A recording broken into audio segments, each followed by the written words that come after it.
Hello beautiful people, Carl here from Games, Brains and Headbanging Live, gbhblofficial for sure, and it is of course the state of things. I'm not going to start it off by saying this one will be a short one. I'm just going to talk and record, and it ends up being as long as it is. The day is Friday, the day before this video is published as per usual, and I'll be at the door in a couple of hours because Employed to Serve are playing tonight in London, and I'm looking forward to seeing them alongside Celestial Sanctuary and Burner. This should be a good gig. We're going to try and take it a bit easy because tomorrow, the day that this video will go up, it's kind of a belated birthday celebration with the gang, people, friends for Dan.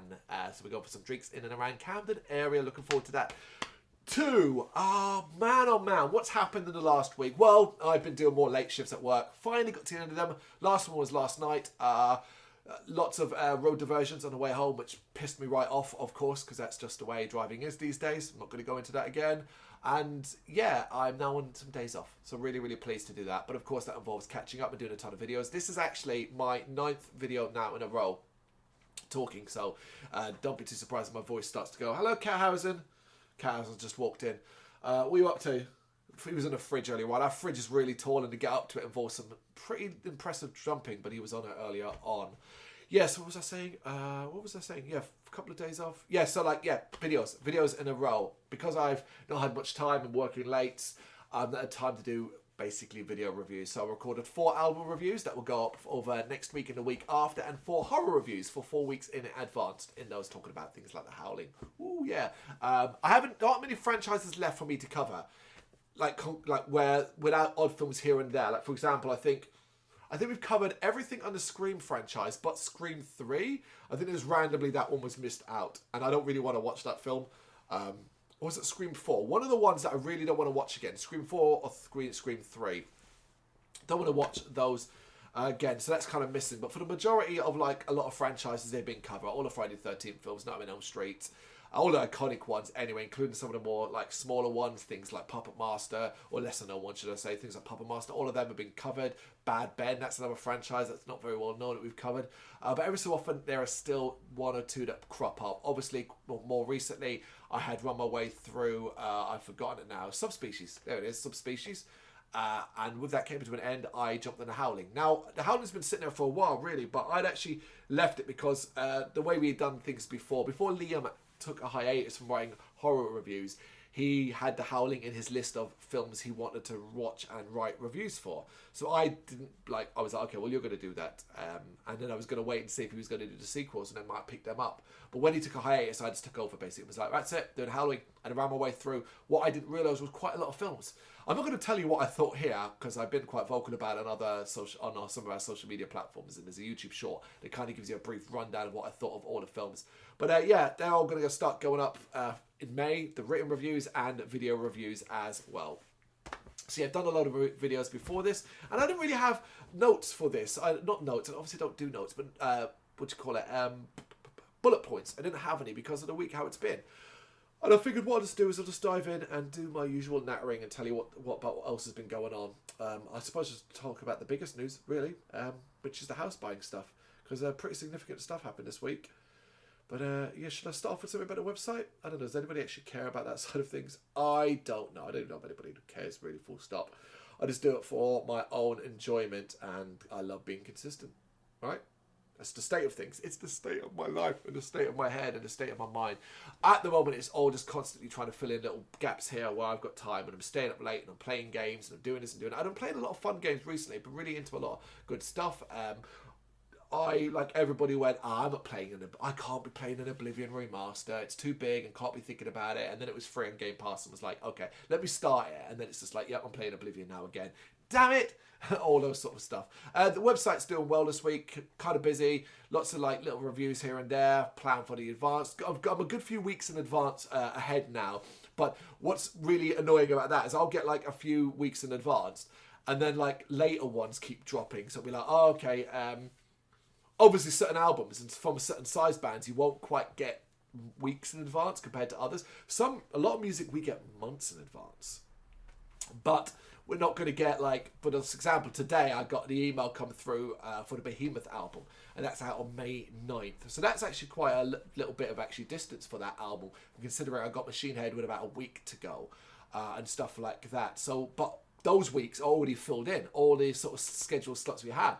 But I kind of have to, and I want to cover the Behemoth album and so on and so forth. So we end up making space and moving stuff around.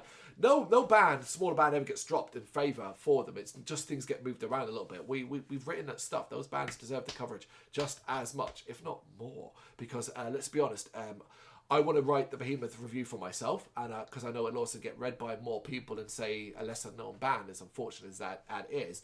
But do Behemoth need a review from GBHBL? Of course not. I doubt they're not even going to know who the fuck we are.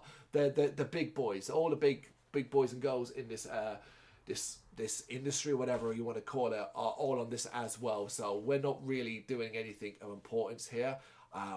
But you know, we're still going to do it because I want to. I want to hear the album anyway as well, and I've already read about the singles, but I do know the smaller bands, you know, they need and deserve the attention just as much, so they never ever get overlooked and nothing ever gets taken out. You know, at the same time, I've been given really short notice in this with the Recall of Remains album. And that's such an important album, so I'm really, really pleased to have that. And it's immediately jumped to the top of my queue. That comes out like the 1st of May. And I want to hear this album because I really, really enjoy that band. So that's definitely getting covered. That jumped above Behemoth, like in the order of what I'm going to review, because I want to hear that album. It comes out first, sooner and stuff like that. So that's kind of how that process goes. Actually, I can continue talking about it. How do I decide what's going to be reviewed? I don't really. Like, there's no, sorry, obviously I do. What I mean is, there's no, like, really clever way. Everything gets tagged that comes in, if it's like a promo, an album, whatever, and stuff like that, and often not replied to, particularly if it's a band directly, or like, it's like, if you send me an album that's coming out in 3 months time, like, I'm not going to reply to it at this point. I understand that some people might want to know if I'm going to review it and stuff like that, but simply put, there's too much coming in for me to do that. But it'll get tagged by date and then moved into folders. Those folders are there for everybody who has access to the email to have a look at, the writers, to have a look at and basically pull one out if they want it. Just retag it, you take it from whatever its original tag is and put it under your tag, and that means that you're going to cover it, and that's the end of that. Nobody else will actually come across it unless they search for it. That's how that works. But what I'll do is I'll look out a week in advance, and I'll basically create a schedule, and I'll say, right, on this day I'm going to look at this album, this album, this album, and then I'll remove like 10 from the email, tag them as mine, and move them over, and then I'll look to aim to fill in that week as I go on. That's simply how it works. Nothing really decided outside of what's available. So, for example, if it's a good few weeks in advance, there may not be as much available, so there's more chance of the sort of albums that I may not have the time to normally cover getting covered. This is why it pays to send your stuff over earlier rather than later, because later, chances are, that week's almost always full, and it means you're not likely going to get included in it. And we rarely work backwards, we're always working forwards. But when there's lots of space in the couple of weeks' time, it's easier to get covered now. But if I say, for example, I go to a week that's got 30, 40 albums coming out, and bear in mind, at most, what do we do? Monday, Tuesday, Wednesday, Thursday, 4 8 a.m. album reviews. In theory, 3 5 o'clocks, but a single slam on either end. So that's 7. 1 o'clock jobbies, which could be 5. So you're looking maybe anywhere between 12 and 15 albums a week getting reviewed. Albums and EPs getting reviewed per week. And if you've got like 30 or 40 in coming out in 1 week, not everything you get covered. And from that, I base it often now on obviously what I'm interested in, but also like the prior relationship. So if it's a PR or a label that we have a really strong relationship with and they're trustworthy and they give me interviews and elements like that, yeah, I'm gonna put them to the top of the list. I am. Simple as that. If they've got an album I want to check out and it's not one that I would normally maybe go out my way to check it out, but they're asking me to do it, they're going to get it because we've grown. I respect them. I like them. We have had rapport and conversations and stuff like that. If it is a random person who I've never spoken before sending me a Spotify link, you're not going to get covered. Simple as that. Or you might. You're unlikely to get covered. Never say never in these scenarios. It's all about time. It's all about time. That's it. There's nothing complex there at all. Right. House buying. So, obviously, last time we spoke, it was about viewings and the experience of that. Well, after a basically that was Good Friday, if you remember, so nothing was happening. Well, Saturday, everything opened up and we decided we were happy and excited enough about one particular place that we wanted to put an offer in. That was complicated. We could not work out what we should do in regards to offer because we really didn't want to mess around, but we also didn't really know kind of like, where do you start? Do you start at the highest, you start at the lowest, all this, that kind of thing. Anyway, we put an offer in on Saturday after spending all day trying to get hold of a goddamn agent. And unfortunately, that kind of meant, oh, it's got to stop again, because then it was Sunday, Easter Sunday, and then it was Easter Monday, so another bank holiday. So nothing happened. And we were a little bit frustrated by that, because we were like, oh, we're trying to move faster, and it's really slowing things down, these bank holidays, right? How selfish of us. But then we hit Tuesday of this week, so only a few days ago, and it just took off. It just took off to the point where we couldn't quite handle it all, you know. Offer got there was from the morning it was like, hey, is this your full and final offer? They wanted a full and final offer, so we adapted what we had to what we thought would be our full and final offer. We don't know what we're doing, so we just said, yeah, this is what we will pay at the top end, and that got accepted. That was it, just got accepted, simple as that. And first time buyer things makes a difference. So then we were off and racing, and everyone started calling, solicitors, you name it, all of this. Everybody wants a piece of that pie. They want money. And it's been that all week, basically. I must say, I haven't actually done much in this regard. I have been at work in a very difficult position, so I've been unable to do a lot of this. So, big up Lou for really, really picking up the pieces here and working hard to do this. But yeah, at the moment, things are progressing very, very nicely. I know people say, well, isn't it exciting? Why don't you seem that excited about it? I'm tempering my excitement. An offer being accepted means nothing. Obviously it means something, but it doesn't change the fact that it can all fall apart, and it can all fall apart in many ways. From the sort of like standpoint of like affordability and elements like that, it ain't going to fall apart. We've already gone through a lot of checks in that regards and stuff like that. But fall apart from a survey perspective, from the mortgage perspective. So, like they want this much for it. We've bid in this much. The bank going to look over the house and can simply turn around and go, no, man, that's not worth that. Like, it's worth like 50 grand less. So we've got to go out to the seller and say, well, what do you want to do this? And the seller's like, no, I ain't budging. Then we either have to make up the difference, and we won't be able to make up that difference, not to that extent.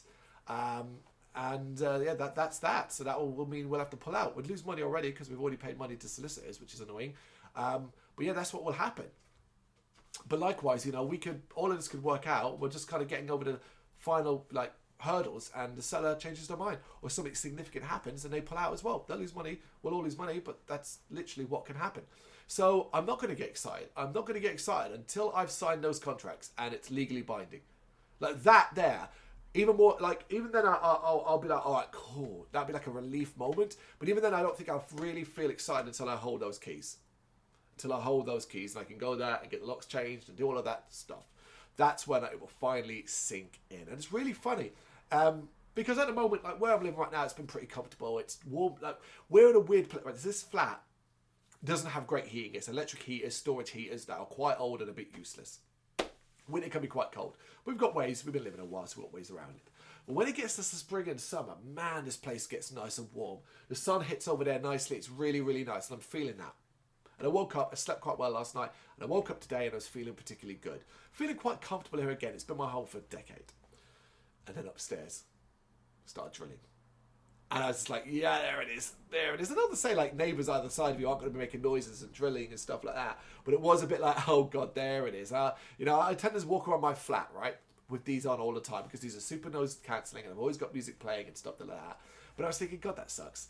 And it really, really does. And obviously, even this sort of setup I have here, this is still our living room, even though it looks like a kind of office. It's just the way it's partitioned and sort of built. That this is, there'll be a separate room if this place that we've kind of had an offer accepted on goes forward. It's all very, very exciting in the sense when I allow myself to think about it like that. For the most part, I'm keeping myself really level-headed and sensible.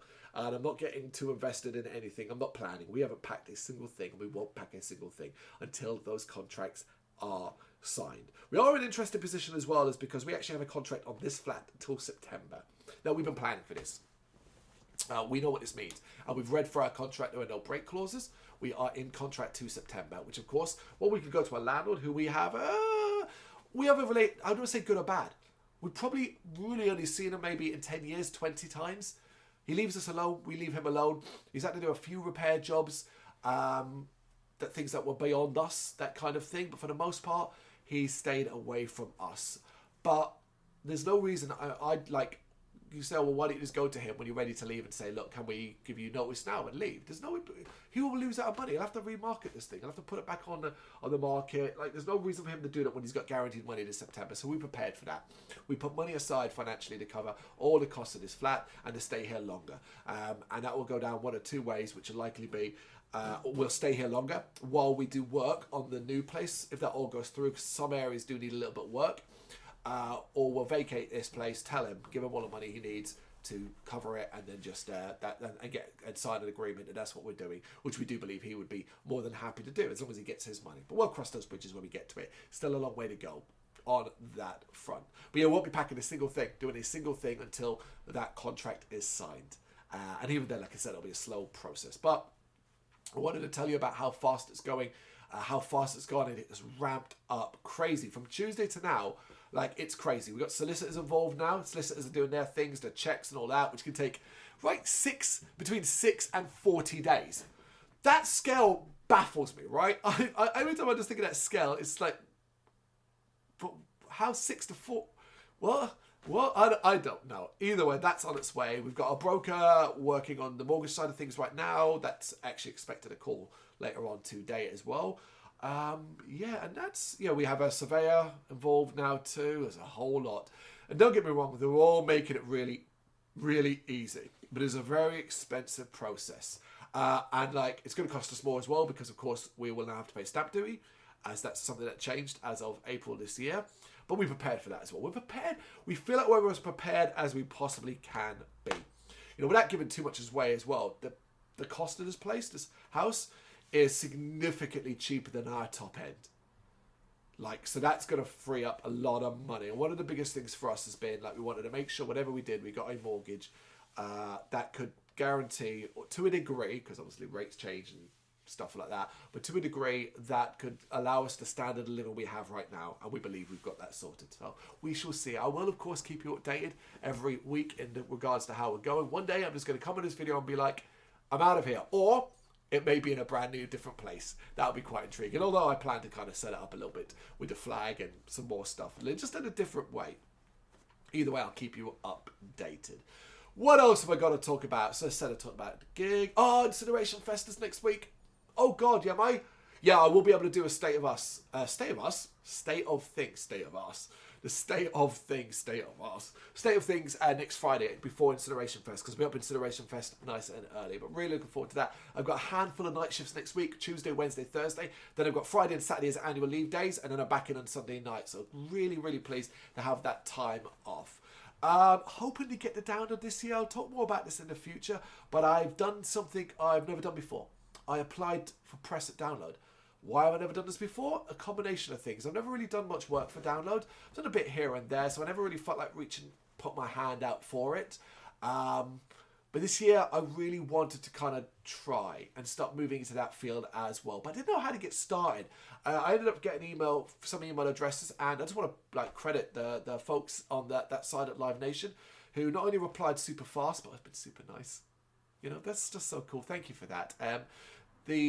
I also this is what I talked about before that we don't ask enough. I also applied for Desert Fest, or at least sent an email to the email address provided, but I've not heard a thing back from that. I haven't done much for Desert Fest in the past, so I don't necessarily think that's I don't worry too much about that side of things outside of the no reply side of things, because what's annoying about that is that is it correct email address? Am I doing is that it, or is it just I'm being completely and utterly dismissed? Which is fine if that's the case, but man, that kind of sucks. I'd appreciate even a reply to saying, hey, thanks for application, but on this case, this year, it's going to be a no. But perhaps what I can do to maybe be in a contention for next year. I mean, I kind of know what you got to do, obviously, anyway. But just something like that, I just think would be really, really cool. But getting nothing back, so be it. It is what it is. I'm still considering doing a day anyway there this year. It's all about time. We shall see. Press didn't do it. I don't apply for Press Incineration Fest. I think I told you already, but let me just repeat that the very first year that I went, I reached out Press, haven't done nothing before, and probably embarrassed myself by doing that. So after that, I kind of decided, well, don't do that again, and I'm going to stick to that. I like Incineration Fest. I love Incineration Fest, and I'm happy to give them a little bit of promotion. and pay. It's a worthy festival to pay for. And you can say, well, what about others? Can't do every single thing, every single gig. Might get tongue-tied there. Every single gig. So sometimes, occasionally, a little handout is welcome. Please, just particularly if you want coverage from us. Although, you know, I know it's not that big of a deal. But yeah, that's what's been going on recently. What else? That's about it. I'm not really going to go on too long today.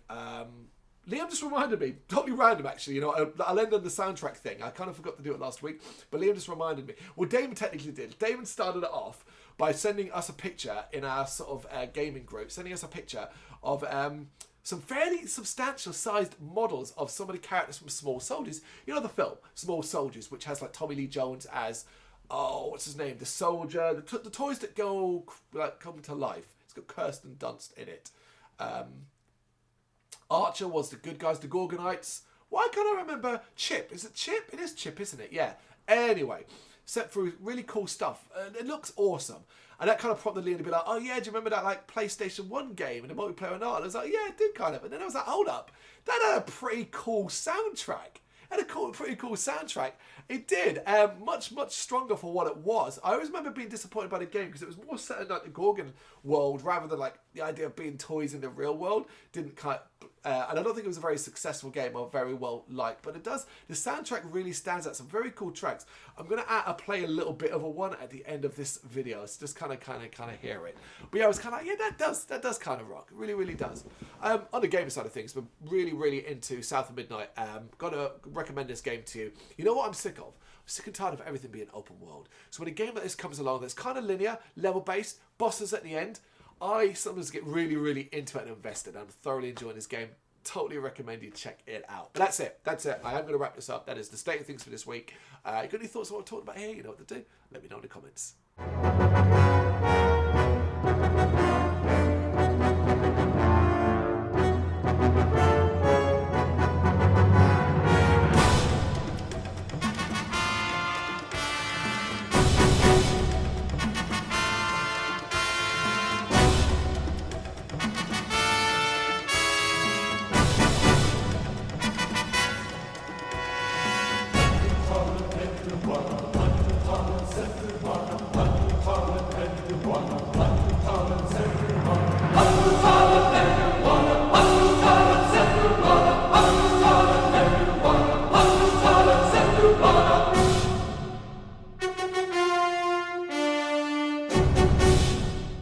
Thank you very much for watching. If you've enjoyed what you've seen, please consider hitting that like and subscribe button. It does help us out. You can find us at gbhbl.com and across all social media platforms. And if you really want to give us a bit of extra support, please consider buying us a cup of coffee over on our coffee page. Thank you.